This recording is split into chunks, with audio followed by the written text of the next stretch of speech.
নমস্কাৰ সকলোকে চাবলৈ লৈছে জিন্তি ডেইলি ব্লগ আজি দেখুৱাবলৈ লৈছোঁ আপোনালোকক নিজ হাতে কৰা এযোৰ কাপোৰযোৰ কটন কাপোৰত কৰিছিলোঁ এইখন হৈছে চাদৰখন গুজৰাটী চিলাই কৰিছিলোঁ দেই দুটা শাৰী এয়া আঁচলত কৰিছিলোঁ আৰু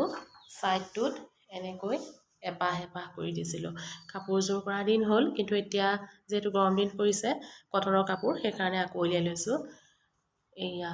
দেখিছে নহয় গুজৰাটী চিলাই কৰি মাজত আকৌ এয়া এইটো গ্লাছৰ সৈতে কিনিবলৈ পায় দোকানত মই এইটো মেৰুন কালাৰ কৰিছিলোঁ গতিকে এইটো ফ্ৰেমটো সৈতে মেৰুন কালাৰ কিনি আনিছিলোঁ ফ্ৰেমটোও কিনিবলৈ পায় আৰু গ্লাছটো এক্সট্ৰাকৈ কিনিব পায় বহুতে হয়তো জানে আৰু নজনাসকলৰ বাবে কৈ দিছোঁ আৰু কথাটো এইখন হৈছে চাদৰখন এইখন চাদৰখন গৰমত পিন্ধিবলৈ কি যে আৰাম নহয় এয়া চাদৰখন আৰু আনফালে মেখেলাখন কৰিছিলোঁ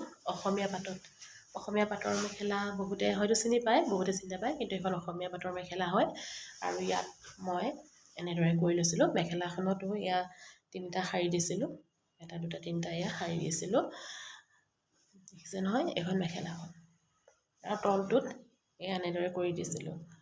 গুজৰাটী চিলাই হয় দেই এনেকৈ কৰি দিছিলোঁ গৰমত পিন্ধিবলৈ কাপোৰযোৰ খুব ভাল আৰু ঘৰত পতা বিভিন্ন সামাজিক অনুষ্ঠান আৰু নামঘৰ এনেকৈ পিন্ধি যাবলৈ ভাল যিহেতু বগা কাপোৰ হয় আৰু লগতে কটন হয় সেইকাৰণে কাপোৰযোৰ মোৰ খুব প্ৰিয় আপোনালোকৰ কেনেকুৱা লাগিছে কমেণ্ট এটা কৰি